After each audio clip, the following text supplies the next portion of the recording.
Coming up on DITV, trial updates. We have new details on the Ped Mall shooting case. And later on, we take a close look at Dance Marathon's most recent goal. We have your results from Iowa volleyball's matchup against the #1 team in the country last night. And we also take a look at how the women's basketball team is preparing for their opening weekend. Weather is freezing outside, and you should check how temperatures will change throughout this week. Find out more in weather. All that and more headed your way. Don't go anywhere. DITV starts right now.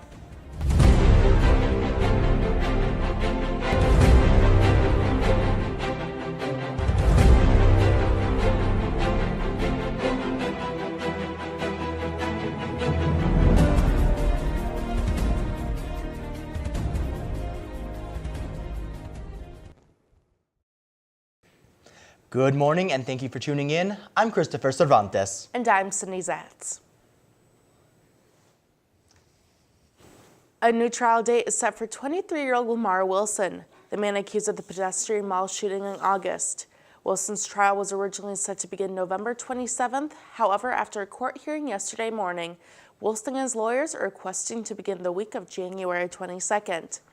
Wilson faces charges of first-degree murder, attempted murder, intimidation with a deadly weapon, and criminal gang participation.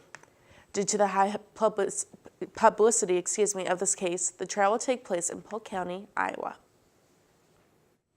The Iowa City School District is making a shift in how they deal with student misbehavior. The use of seclusion rooms will come to an end after criticism from both parents and other school board members. Seclusion rooms are closet-like spaces for students to sit in if they are being disruptive or dangerous to other students. Instead, the school board plans to use areas such as empty classrooms or offices to separate misbehaved students. You can read more on this in today's paper edition of the Daily Iowan, where reporter Molly Hunter breaks down these changes further. With the big event just a few months away, Dance Marathon is in full fundraising mode. The Day to DM event took place yesterday with hopes of raising more than $240,000 in a day.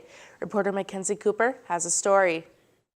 From canners to dancers and everything in between, Dance Marathon 24 pulled out all the stops for their 24-hour fundraising event on Wednesday. Their goal was to raise $240,000 in just one day. Morale captains spent their day on the pedestrian mall, all with the hopes of getting donations that are, as always, for the kids. We just are really raising awareness today and fundraising as much as we possibly can for the awesome kiddos across the river. And here at the Iowa Memorial Union, which is the headquarters for the Day to DM event today, it's a pretty packed house, showing the commitment that these students have to make this goal a reality today. Many people were doing numerous things to raise money, including selling baked goods, merchandise, and making phone calls to friends and family. Leaders of DM24 were also lending encouragement to other participants by helping them come up with new and creative ways to fundraise. So we have a fundraising template that we created, and it has a bunch of different ideas just with like social media posts and emails, just really anything that they can do to quickly receive donations. It's not too late to get involved in Dance Marathon. If you're interested, visit dancemarathon.uiowa.edu. Reporting from the Iowa Memorial Union, this is Mackenzie Cooper, DITV News. Results from the event were announced early this morning and exceeded their goal, raising more than $400,000 for the kids. You know, Chris, being only 85 days out from the big event, this is a huge accomplishment. You know, I'm pretty sure it was Sydney, but I gotta admit, wasn't it a little bit cold kind of going out canning during this time? That's right, but I mean, with those emotions that are in the room, the pride, when that number went up, canning in the cold was definitely worth it, and I'm sure they're going to continue in the winter months. With that being said, I hope the temperatures rise a little bit higher to just be a smidge warmer for those people doing those good things. But let's go to Jin Kim in the weather studio to be certain. Thanks, guys. It is obvious that winter is here in Iowa City. Adding to that, this week has been extremely cold as I felt. My cold proves that. This crazy coldness will continue until tomorrow. We'll look at clear skies today. However, it will still be cold as temperatures will range from 22 to 37. The lowest temperatures will remain tomorrow morning with some clouds in the sky. Moving on to our extended forecast. Friday, we are looking at partly cloudy skies with high of 36 degrees. As we can guess, rolling temperatures will slightly rise up.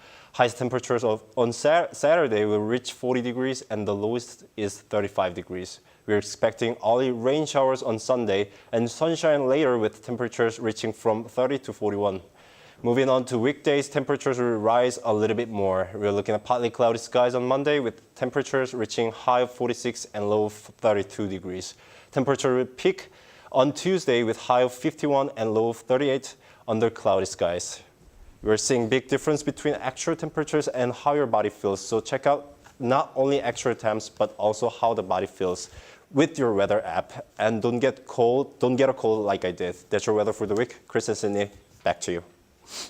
Thanks, Jingyuk. One Iowa City restaurant brought a big crowd to the first of 4 Hampshire catering events. Veracini Ristorante is an Italian restaurant that prides itself in its classical techniques and use of fresh Iowa ingredients. They held a culinary experience in the Stanley Cafe in Hampshire Auditorium last night.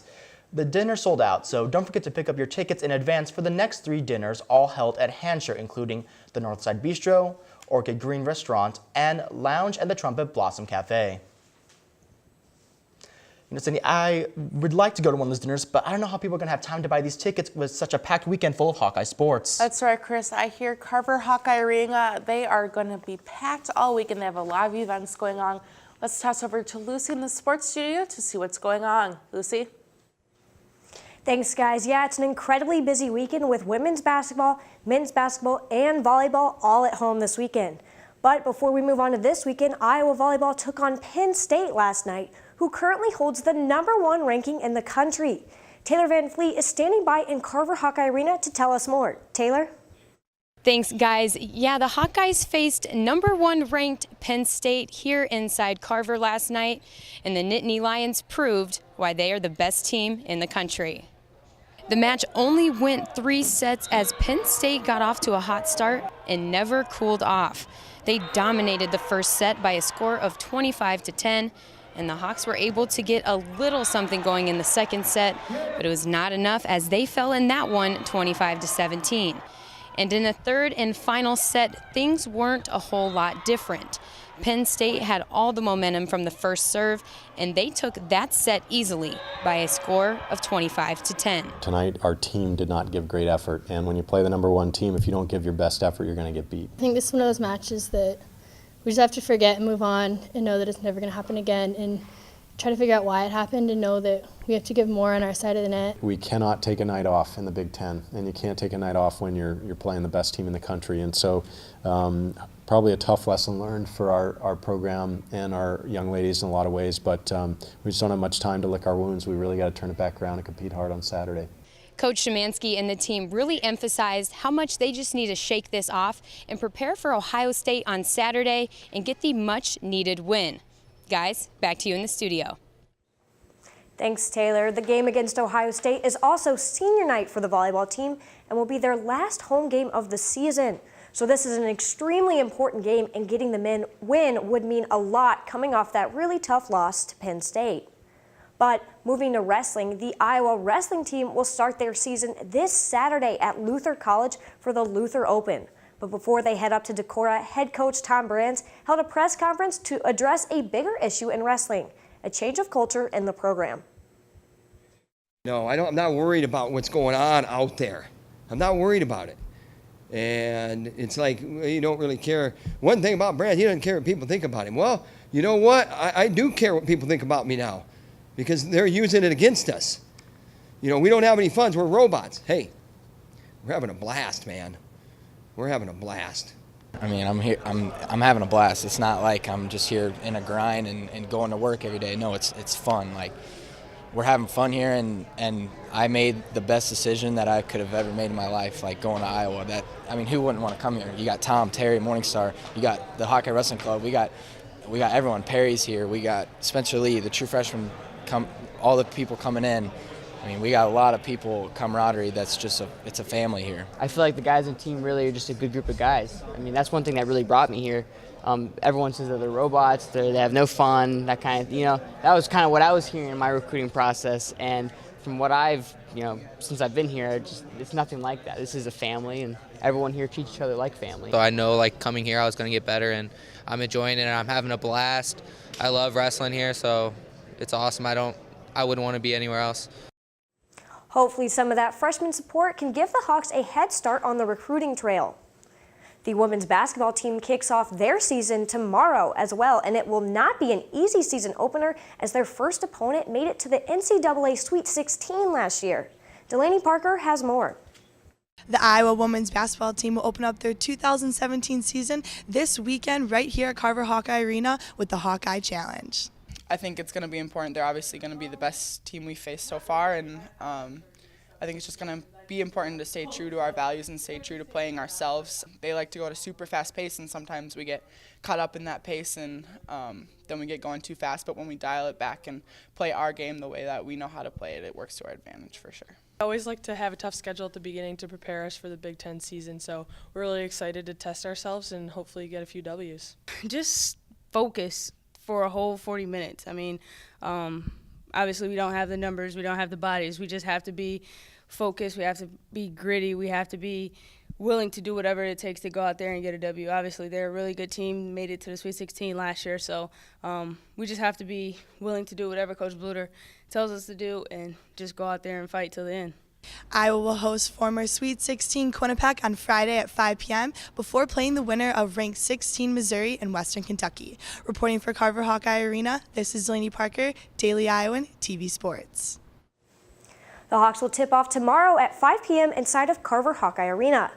Men's basketball will open up their season this Friday against Chicago State. And our own Jacob Sinstad and Nicole Tomasic went to campus to see what students are thinking about this upcoming season.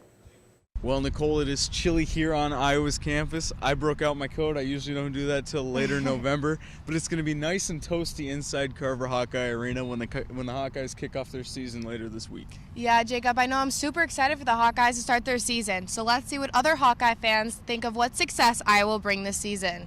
4 Big Ten teams are ranked in the top 25 right now, but Iowa is not one of them. Are you a little worried about how it's going to shake out when they have to play conference opponents? I guess we'll just have to wait and see how it goes throughout the season. Yeah, I'd say that we're going to have to do really good and practice really hard for those teams. They usually play pretty well against big opponents, especially at home.